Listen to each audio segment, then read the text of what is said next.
K, the equilibrium constant, is all about that ratio of products to reactants at equilibrium.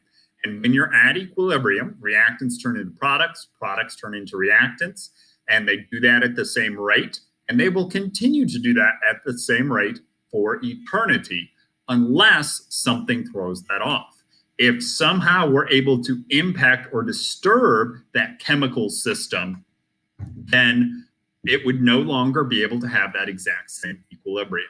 Le Chatelier's principle is the explanation that we use to help figure out if we disturb, or a phrase that is used, stress our equilibrium, what will it do to get back to equilibrium?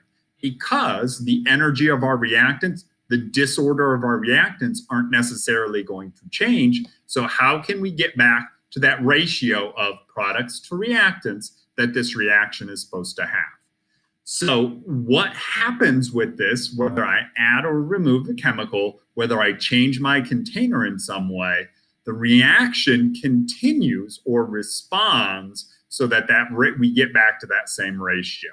So the first one is kind of the most common, but hopefully also the easiest. If I add or remove a chemical, that would cause me to shift so that I can get back to the equilibrium, or cause me to either make more products or make more reactants so I can get to the right ratio. So right here would be a system that we could say is at equilibrium. We have a certain amount of NO2, we have a certain amount of N2O4. And right here shows at equilibrium, we had NO2, we had N2O4. They each had a certain concentration. The stress in this case is adding a chemical to it. We have added in this drawing more NO2. On the graph, the NO2 spikes up. So instead of having that same amount, it's now got way more, but we didn't remove or change the molarity of the N2O4.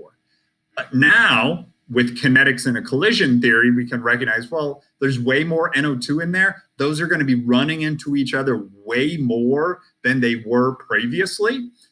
Since that's the case, that NO2 will start to be consumed a little bit faster.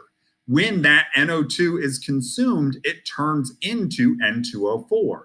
So the thing that I added after going up will be used up. The thing that didn't change, I'm going to make a little bit more of it. And when we look at this from a reaction sense, we consume the added or the excess NO2, we produce or make the other thing that that NO2 turns into. And based upon the way the reaction is written, we have added more product, so the reaction shifts to make more reactant.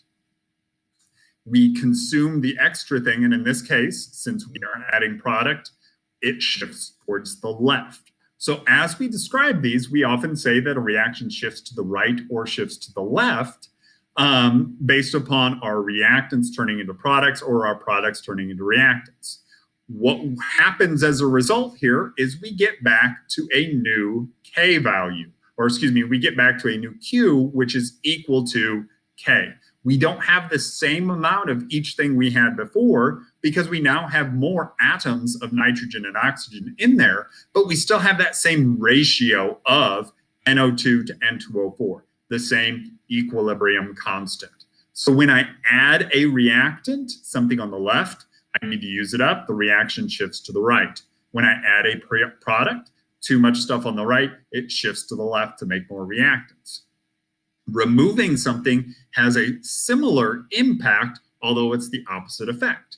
If I took away some of my NO2, now there'd be fewer of those NO2 molecules to run into each other. They wouldn't be turning into the N2O4 as quickly. As a result, the N2O4 would go a little bit away to make more NO2 until we got back to that same equilibrium ratio. The reaction, if I took away a product, would shift to the right. If I took away a reactant, the reaction would have to shift to the left. In each case, the adding or removing, we shift. We add, we shift to the other side to get rid of it. If I remove, I shift back to that side to make more of it.